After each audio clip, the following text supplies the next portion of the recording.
요한복음 12장 20절로부터 25절까지 우리 한 목소리로 읽겠습니다. 명절에 예배하러 올라온 사람 중에 헬란 몇이 있는데 저희가 갈릴리 베세다 사람 빌립에게 가서 청하여 가로되 선생이여 우리가 예수를 배우고자 하나이다 하니 빌립이 안드레에게 가서 말하고 안드레와 빌립이 예수께 가서 여짜온데 예수께서 대답하여 가라사대 인자의 영광을 얻을 때가 왔도다. 내가 진실로 진실로 너에게 이르노니 한 알의 밀이 땅에 떨어져 죽지 아니하면 한 알 그대로 있고 죽으면 많은 열매를 맺느니라. 자기 생명을 사랑하는 자는 잃어버릴 것이요 이 세상에서 자기 생명을 미워하는 자는 영생하도록 보존하리라. 아멘. 우리가 지난 2주 그리고 오늘까지 앞에서 과연 예수 그리스도를 전는 신앙이란 무엇인가 하는 것을 우리가 사순절을 맞이해서 또 고난주간 앞두고 말씀을 우리가 상고해 보았습니다. 이제 고난주간 한 주간을 지내면서 우리 모두 다 한 주 동안 지내면서 우리 자신의 이런 절기를 통해서 또 영성훈련을 하고 경건생활을 힘쓰는 그런 좀 절제 있는 그리고 조금 우리 자신을 훈련시키는 그런 시간이 되어졌으면 좋겠습니다. 그래서 한 주 동안 좀 절제를 하시면서 모든 일에 주님 십자가를 깊게 묵상하고 또 금요일에는 가능하다면 금식 이렇게 함께 동참하셔서 예수 그리스도의 고난의 그 은혜를 더 생생하게 우리 몸으로 체험할 수 있는 그런 시간이 되어지기를 바랍니다. 미국 교계와 또 언론이 꼽는 21세기 가장 영향력 있는 목회자 중에 한 분으로 꼽히는 존 맥카더라는 분이 계십니다. 존 맥카더 목사님이신데요. 이분은 미국의 대표적인 강의 설교자입니다. 그레이스 커뮤니티 철치에서 오랫동안 사역해 오셨는데 최근 한국 한 일간지 기자가 그분에게 인터뷰에서 기사가 실린 것을 제가 읽어보았습니다. 그 기사 내용 중에 하나님의 말씀을 따는, 그래서 어떻게 보면 이 포스트 모더니즘의 그 사주에 흔들리고 있는 미국 교회의 현실에 대해서 그분이 이렇게 말씀합니다. 이제 미국은 기독교의 가치를 잃어버렸습니다. 그걸 잊는데 200년이 걸린 셈입니다. 과거 미국은 기독교가 사회와 문화를 뒷받침했습니다. 하지만 기독교 중심이란 말이 점점 기독교적인 문화로 바뀌다가 이제는 신이교주의, 니오 페이거니즘의 개념으로까지 변질됐습니다. 그런데 한국은 그 과정을 밟기도 전에 갑자기 끝난 듯합니다. 한국이 급격하게 그 영향력이 쇠퇴하는 그 이유에 대해서 그분은 이렇게 분석합니다. 한국은 짧은 기독교 역사 가운데 갑자기 교회가 커지면서 사회에 강한 영향력을 미쳤습니다. 그 결과 기독교 가치가 내부적 또는 사회적으로 제대로 정착하기도 전에 교회는 힘과 권위만 갖게 되었고, 그런 불안한 상태에서 한국 교회는 포스트 모더니즘의 급격한 물결에 휩쓸려서 그 본질을 잃어갔습니다. 이렇게 분석을 합니다. 상당히 예리한 분석이라고 생각을 합니다. 그는 최근에 서울 어느 대형교회가 3억 불이니까 한국 돈으로 3천억 원이죠. 3억 불짜리 교회당을 지었다는 소리에 정말 그것이 사실이냐, 정말 그렇게 꼭 해야만 했던 것인가, 그렇게 물으면서 고개를 절레절레 흔들었다고 합니다. 사실 그런데 한국 교회가 원래 이런 모습으로 출발한 것은 아니었죠. 초기 시작할 때는 사회의 빛이요 소금의 역할을 감당했었습니다. 미국 선교사였던 언더우드 목사님이 처음 선교사님이 한국에 왔을 무렵에 그 당시 조선 말기 한국은 풍전등화와 같은 그런 위기에 놓여 있었습니다. 국가적으로 가장 어렵고 힘든 때 초창기 기독교는 복음을 통해서 한국 사람들의 마음을 위로했을 뿐만 아니라 한국 민족에 개화할 수 있는 그런 새로운 세계관과 삶의 방식을 제시해 주었습니다. 사실 기독교 세계 역사 속에서 유래를 찾기 어려운 새벽기도, 한국 교회만 가지고 있는 특징이 아닙니까? 그리고 한국 사람들만 가지고 있는 그런 신앙적인 열정과 헌신, 이것이 많은 사람들을 변화시키고 또 그런 마음에서 교회가 크게 어떻게 보면 복음 전파하는 데 성공을 했습니다. 또 그뿐만 아닙니다. 그 당시 한국 사회는 말 그대로 개화되지 않은 그 가운데서 많은 사람들이 패배의식과 가난에 찌들어 있었는데 기독교가 신앙이 들어가니까 방탕과 나태와 도박과 술, 담배 이런 나쁜 습관에 찌들어 있던 그 한국 사람들을 근면하고 그래서 생산적인 경제 활동을 할 수 있는 그런 정신적, 심리적 토대를, 심리적 동기를 부여해 주었습니다. 그 결과 많은 그리스도인들이 그 당시 사회 지도층이 되었던 것이죠. 그들은 민족의 아픔을 품고 민족의 근대화 계몽에 앞장서게 되었고, 그러자 민족적으로 교회에 대한 그런 공신력, 지지를 많이 받았습니다. 그래서 심지어는 교회 다니지 않는 사람들도 교회가 세워진다 하면 헌금을 할 정도로, 그 정도로 교회에 대한 공신력이 높았습니다. 당시에는 예수 믿는다는 것이 근대화와 신문학을 받아들이는 것으로 이해했었고, 그리고 나라와 민족을 사랑하고 독립운동과 자유를 획득하는 그런 일에 앞장서는 애국으로 그렇게 받아들여졌습니다. 그래서 많은 젊은 사람들이 개신교를 받아들이고 교회에서 훈련받아서 나라의 지도자가 되기도 했죠. 그만큼 기독교는 국가, 민족 그리고 사회 발전을 선도했고 그 영향력은 아주 컸다고 말할 수가 있겠습니다. 겉으로 드러난 기독교의 그런 어떤 공헌뿐만 아니라 정말 한국 민족 자체의 어떤 정신적 그리고 심리적으로 그들에게 자신감을 불어넣어주는 데는 기독교의 영향이 지대했다고 저는 생각을 합니다. 그 결과 교회도 폭발적으로 성장을 했습니다. 교인 수가 많아지고 헌금이 풍성해지자 오히려 더 영향력이 커지는 것이 아니고 교회의 영향을 급격하게 쇠퇴하기 시작했습니다. 특히 최근에는 젊은 사람들이 교회를 떠나고 사회가 교회에 대해서 냉소적으로 바라보는 그런 현상이 점점 심화되고 있습니다. 왜 이런 현상이 생기게 되었을까요? 그 원인이 어디 있다고 생각을 하십니까? 물론 여러 가지 이유가 있겠습니다. 여러 가지 우리가 또 고쳐야 될, 개선해야 될, 반성해야 될 부분이 분명히 있습니다. 그런데 한마디로 하면 총체적으로 그동안 한국교회가 외형적으로는 굉장히 대형화되고 또 더 물량화가 되어지는 과정 속에서 정말 싸워야 될 신앙적인 싸움을 제대로 하지 못했기 때문에 그 대신에 세상적인 것을 그들은 신앙적인 싸움이라는 것으로 그렇게 잘못 생각하고 싸웠기 때문에 그런 것이 아닙니다. 어떻게 보면 세상 사람들이 추구했던 것처럼 세상에 헛된 것을 구하고 세상에 썩어지는 영광을 구했습니다.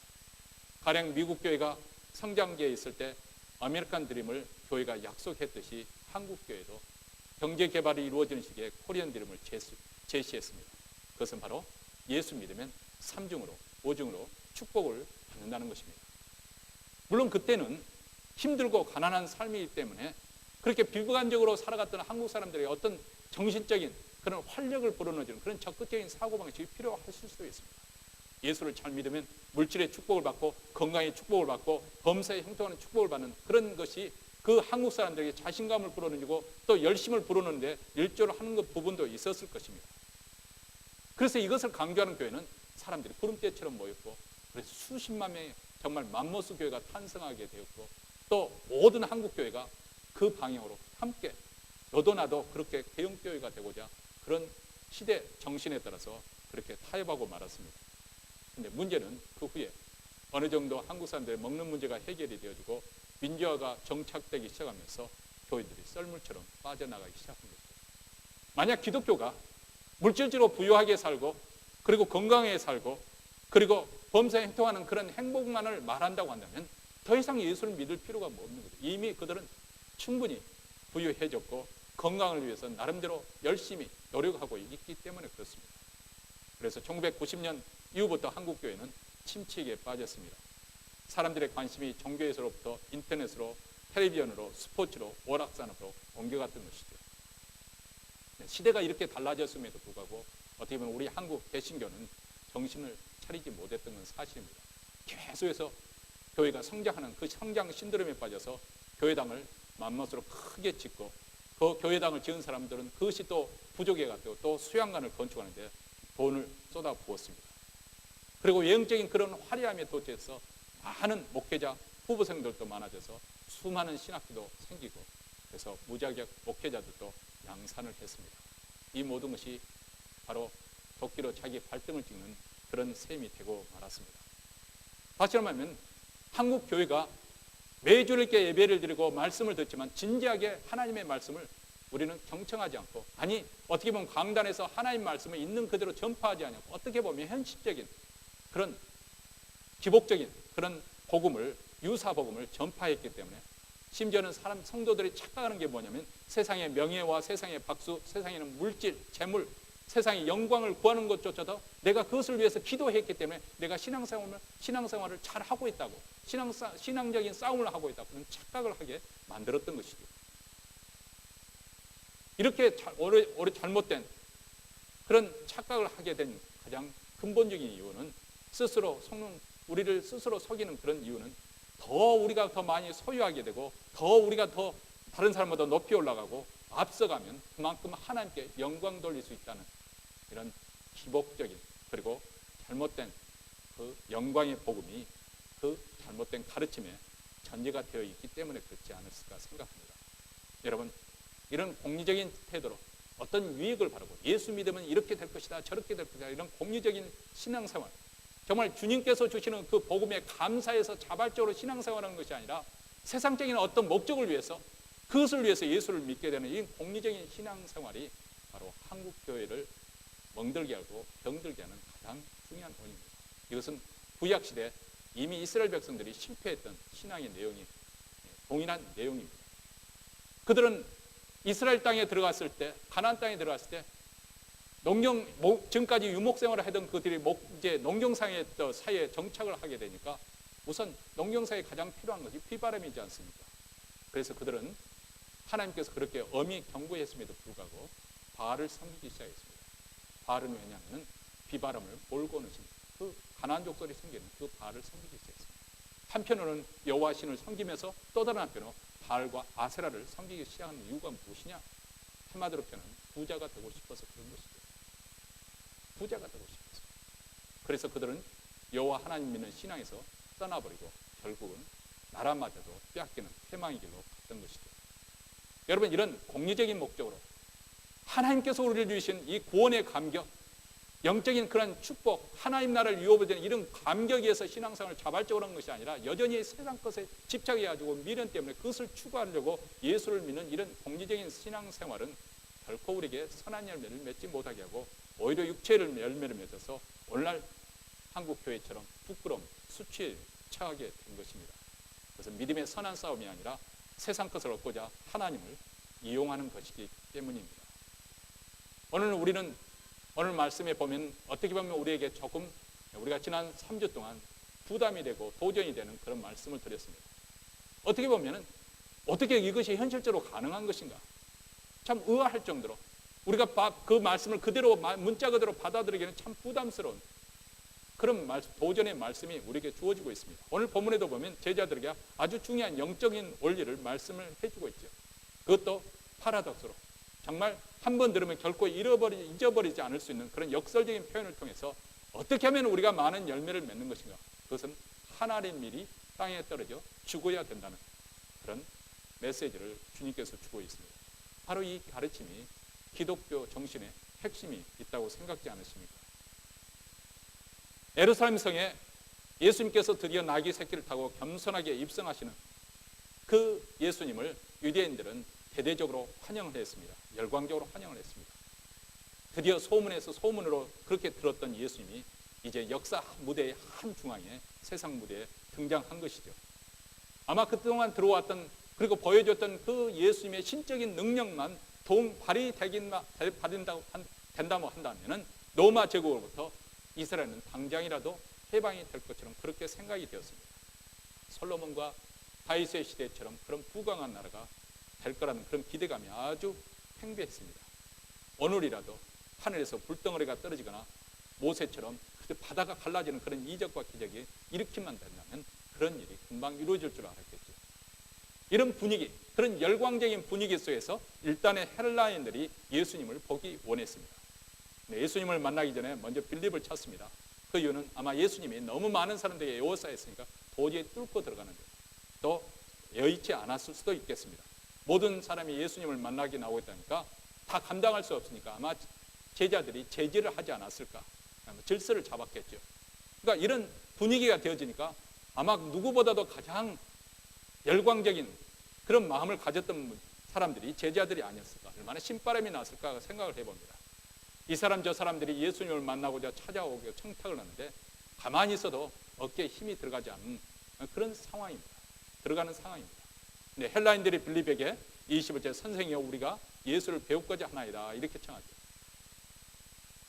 헬라인들이 빌립을 가리켜서 선생이여 그렇게 말하는 언어 성경에 보면 큐리오스 주라고 그러게 주여 이렇게 불렀습니다.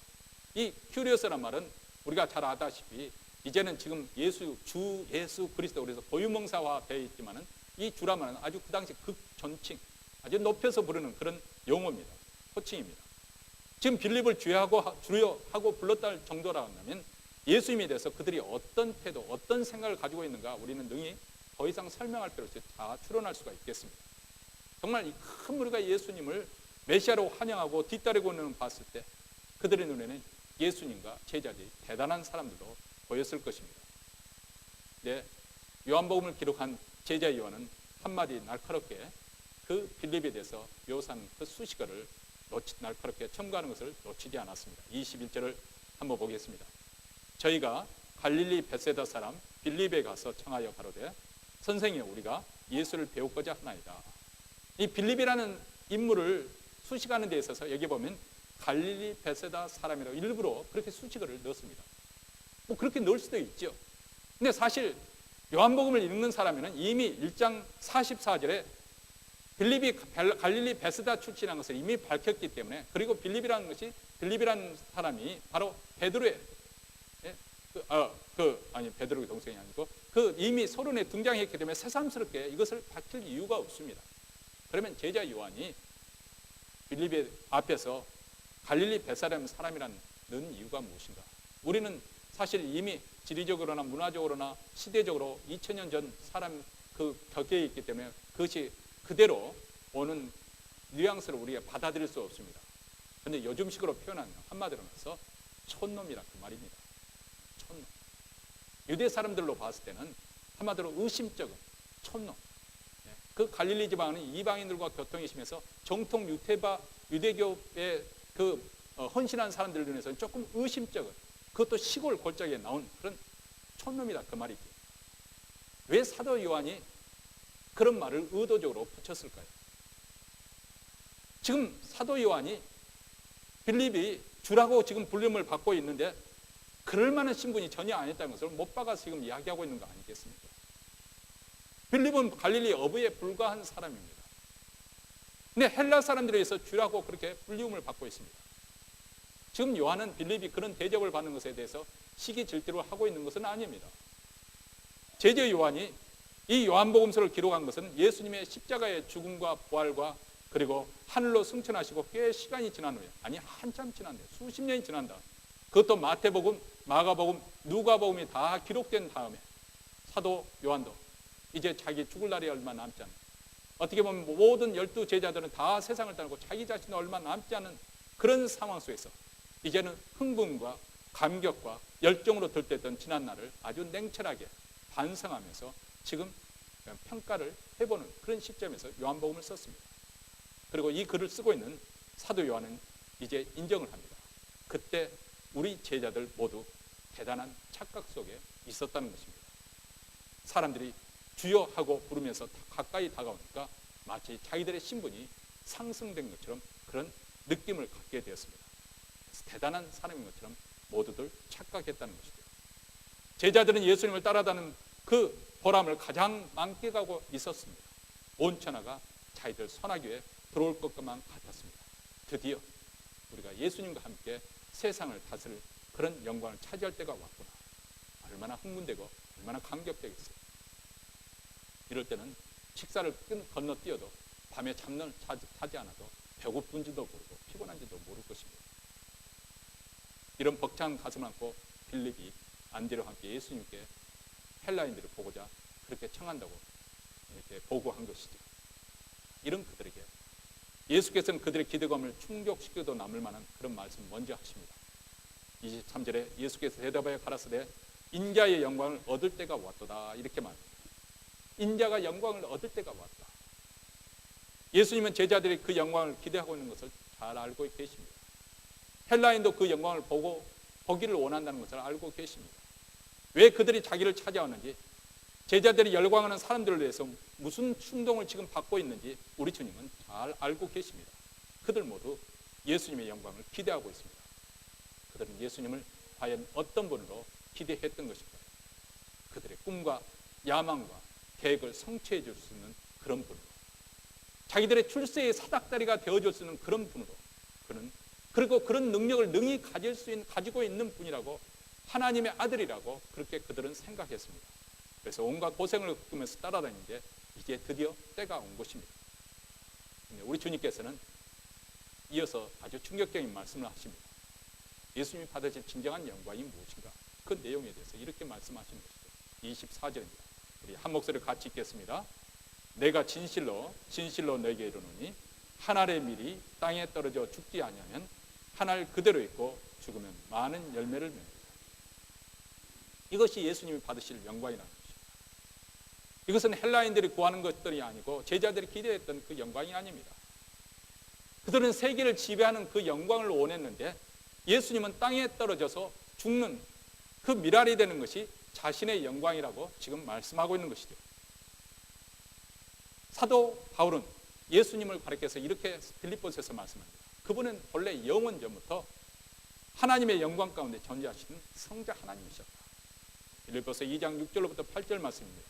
그는 근본 하나님의 본체시나 하나님과 동등됨을 취할 것으로 여기지 아니하시고 오히려 자기를 비워 종의 행체를 가져 사람들과 같이 되었고 사람의 모양으로 나타나셨으며 자기를 낮추시고 죽기까지 복종하셨으니 곧 십자가에 죽으십니다. 한 알의 밀이 땅에 떨어져 죽었습니다. 그래서 많은 열매를 맺었습니다. 이처럼 예수님도 근본 하나님의 본체시지만은 그 영광을 버리시고 종의 형체를 가지고 사람의 모양으로 우리에게 찾아오셨다는 것입니다. 한 알의 밀이 땅에 떨어진 것입니다. 예수님의 자기 피하는 더 이상 자기 자신을 낮출 수 없는 가장 낮은 데로 찾아오신 거예요. 떨어짐입니다. 근데 예수님의 죽음은 거기서부터 다시 한 번 더 그 낮은 데를 뚫고 한층 더 낮은 데로 내려가는 것입니다. 그것이 예수님의 십자가의 죽음이라는 것이죠. 이것이 예수님께서 취하실 영광이라고 그렇게 말씀을 합니다. 제자들의 생각과 세상들이 열광하는 것과 예수님의 생각은 전혀 다른 것을 알 수가 있습니다. 그렇다면 우리가 질문을 던질 수가 있는, 예수님은 왜 그 참혹한 십자가의 죽음이 사람들에게 흔히 보이는 것처럼 그 수치와 패배의 상징, 그 십자가의 죽음이 우리 주님께서는 영광이 된다고 말씀하시는 것일까요?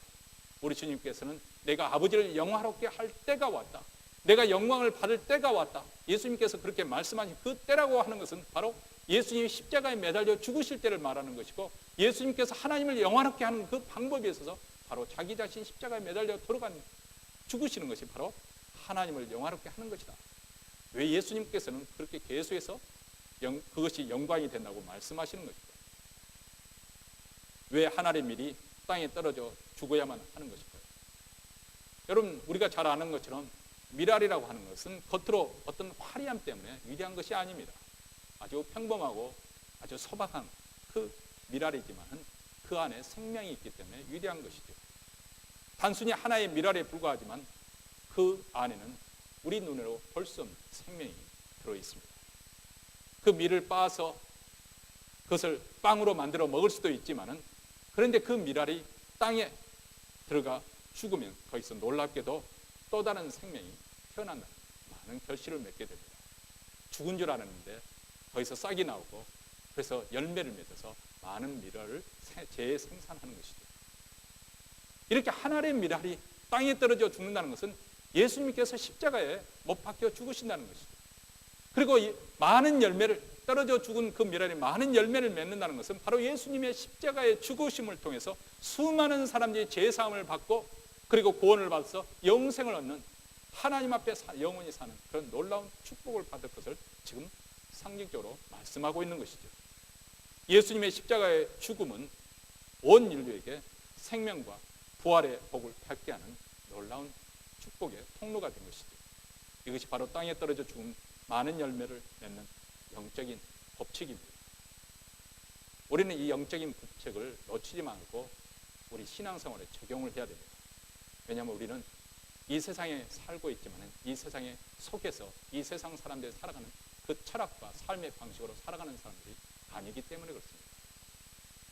우리는 하나님께 속한 백성이고 하나님의 자녀이기 때문에 하늘에 속한 법칙으로 살아야 되는데, 오늘 주님께서 우리에게 주신 법칙은 바로 이 영적인 법칙, 하늘의 미랄이 되어 땅에 떨어져 죽는 법칙입니다. 예수 그리스도의 십자가의 그 죽으심과 부활과 성령의 그로 말미암아서 우리 안에는 새로운 생명이 잉태하게 되었습니다. 그 생명의 역사로 말미암아서 이제는 우리가 죽어도 영원히 삽니다. 왜냐하면 우리 안에 바로 하나님의 생명이 주입됐기 때문에 그렇습니다. 그렇기 때문에 우리가 이 땅에서 병들게 살고 가난하게 살아도 그것 때문에 우리는 위축당하는 것이 아닙니다. 또 우리가 설령 부유하게 산다 해서 그것 때문에 교만해질 수도 없는 것입니다. 왜냐하면 그것이 우리에게는 변수가 아니라 우리 안에 하나님의 생명이 있다는 것이 위대한 것이기 때문에 그렇습니다. 예수의 생명이 우리 안에 있습니다. 그 생명이 우리를 죽어도 다시 부활하게 하는 것입니다. 왜냐하면 우리 주님은 부활이요 생명이 되시기 때문에 그렇습니다. 이 생명의 역사, 이것이 바로 예수님께서 일으켰던 천국 복음의 역사지요. 천국 운동이 바로 이거의 생명의 역사 아니겠어요? 한 사람이 미랄이 되어 땅에 떨어져 죽음으로 많은 열매를 맺는 것처럼 오늘날도 많은 사람 성도들의 희생과 그리고 그들의 복음의 전파를 통해서 많은 영혼들이 구원받는 역사. 누구든지 복음을 들으면 그 복음에는 생명의 씨이기 때문에 그 안에 생명의 역사가 일어나게 됩니다. 죄와 허물 가운데 죽었던 자들도 그리스도 안에서 다시 살아나게 되고, 그리고 그들이 다시 생명의 역사로 말미암아서 다른 사람에게 생명의 역사를 전파하게 될 때 다른 사람에게도 구원받는 역사가 일어나게 되는 거죠. 영적으로 죽어있던 그들의 심령에 생명의 씨, 복음이 심어지고 거기서 싹이 나오고 자라서 많은 결실을 맺습니다.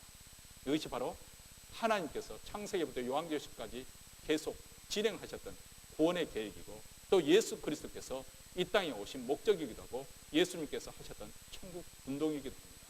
복음이 전파되는 것보다 이 위대한 생명의 역사가 일어나는 것이죠.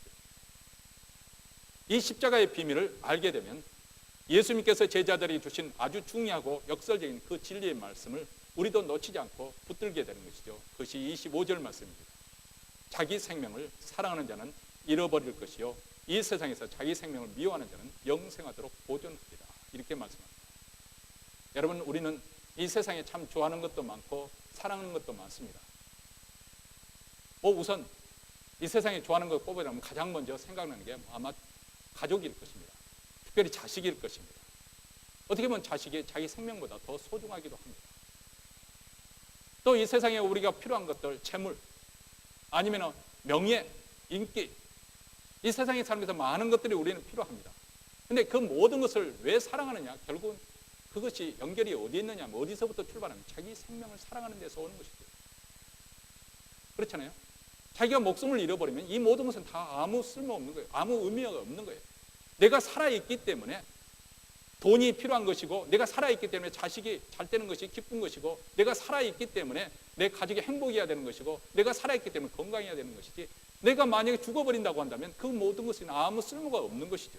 다시 말하면 우리 인간의 가장 본초적이고 원초적인 것은 무엇이냐? 자기 생명에 대한 집착과 사랑입니다. 내 생명만처럼 중요한 것이 또 어디 있겠습니까? 그런데 예수님께서 여기에 도전은 자기 생명을 사랑하는 자는 잃어버릴 것이요 이 세상에 자기 생명을 미워하는 자는 영생하도록 보존해야. 참 불편한 말씀을, 우리가 듣기에 좀 거부감 말씀을 하시지 않습니까? 왜냐하면 우리는 본질적으로, 아니 원초적으로 자기 생명에 굉장한 사랑을 가지고 있습니다. 그래서 사람들이 열심히 좋은 바이템이라면 그것도 찾고, 모두 좋은 음식이라면 열심히 찾고, 또 몸에 살을 빼기 위해서 또 열심히 운동하는 이유가 다 뭐예요? 자기 생명을 사랑하기 때문에. 자기를 사랑하기 때문에 그런 거 아니겠습니까? 물론 타락에서 종종 잘못된 방향으로 자기를 사랑을 표현해서 오히려 더 몸을 망가뜨리는 그런 사람들도 있지만은 대체적으로 자기에게 그렇게 집착하는 이유가 무엇이겠어요? 자기 생명을 사랑하기 때문에 그렇습니다.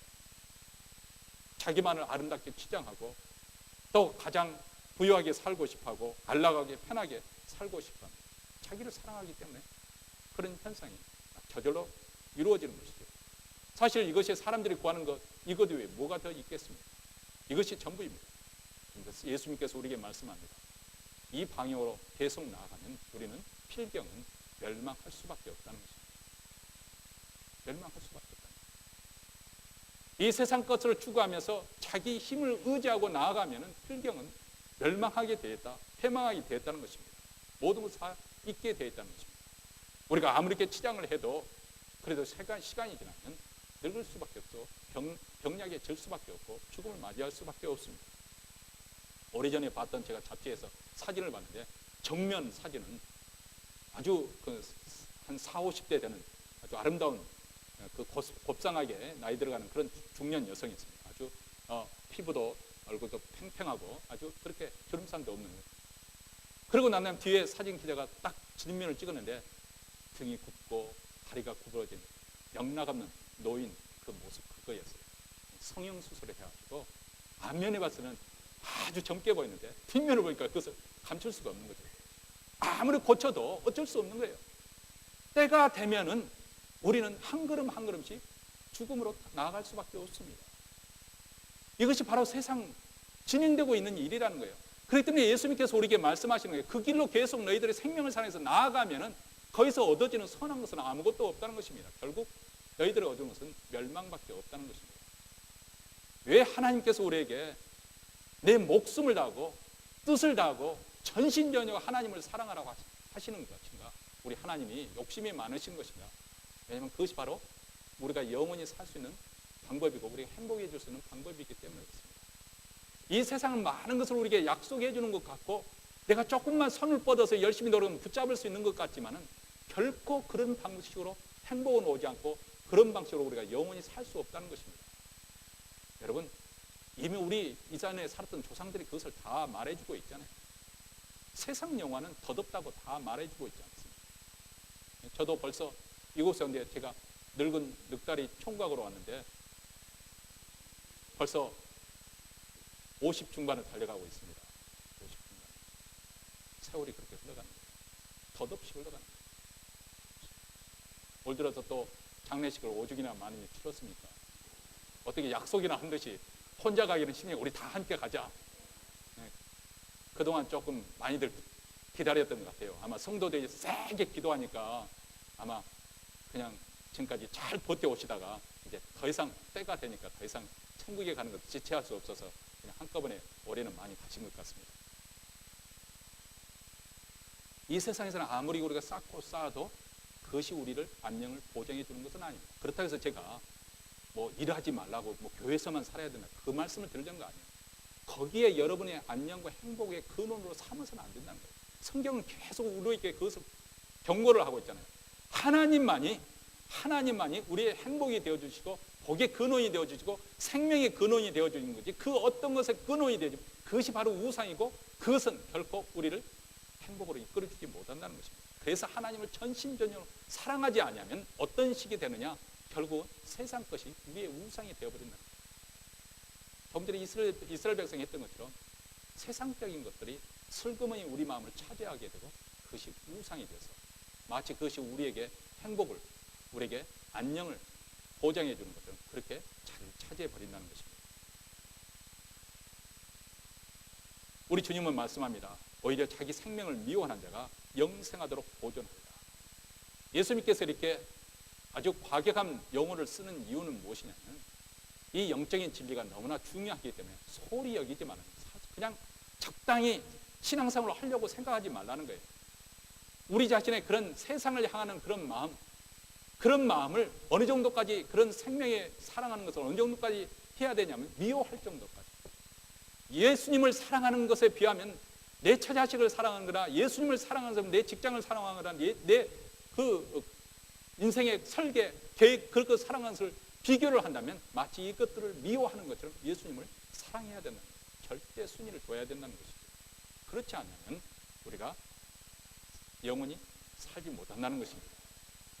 자기 생명을 미워한다는 것은 무엇보다도 자기 포기를 뜻합니다. 자기 영광을 포기하고 자기 주장을 포기하는 것이고 자기 욕망을 포기하는 것이고 자기가 가지고 있는 소박한 것 아니 어쩌면 예수를 믿은 다음에도 여러분 나름대로 큰 것은 다 하나님께 헌신했지만 아직까지 좀 포기하고 싶지 않은 것들 그것이 사소한 건지 뭐지만 여전히 인정하고 싶은 놓고 싶지 않은 것 특히 미국에 사는 우리들이 가장 우상이 되어 있는 것이 지금 무엇이냐 제가 볼 때는 안락함입니다. 편안한 삶 미국에 살다 보니까 불편한 거 싫은 거예요. 불편하게 살기 쉽지 않아요. 그냥 편하게 안락하게 뭐 여기가 뭐 특별히 천국이라는 생각은 들지 않지만 그래도 지금 현재 살고 있는 이 편안함과 안락함을 놓치고 싶지 않은 거예요. 아마 이것이 우리 신앙인들이 더 기쁜 헌신의 자리에 들어가기인데 큰 방해를 하고 있지 않을까 그런 생각이 들어요. 여러분, 예수님이 내 인생의 주인이라고 고백하는 것은 바로 지금까지 내가 내 인생의 주가 되었던 거기에서 내가 자리를 내리고 그 주님이 내 인생을 주관하시도록 내어드리는 것을 말하는 것이죠. 예수님의 제자가 되는다는 것은 바로 그것입니다. 바로 그리스도께서 내 안에 사셔서 내 삶을 주관하도록 내어드리는 것입니다. 그것은 사도 바울의 고백이 내가 그리스도와 함께 십자가에 못 박혔나니 그런즉 이제는 내가 산 것이 아니요 오직 내 안에 그리스도께서 사신 것이라. 이제 내가 육체 가운데 사는 것은 나를 사랑하사 나를 위하여 자기 몸을 버리신 하나님의 아들을 믿는 믿음 안에서 사는 것이다. 인생의 주인이 내가 아니라 바로 그리스도께서 내 인생의 주가 되셔서 내 인생을 이끌어가는 것, 이것을 고백하는 것.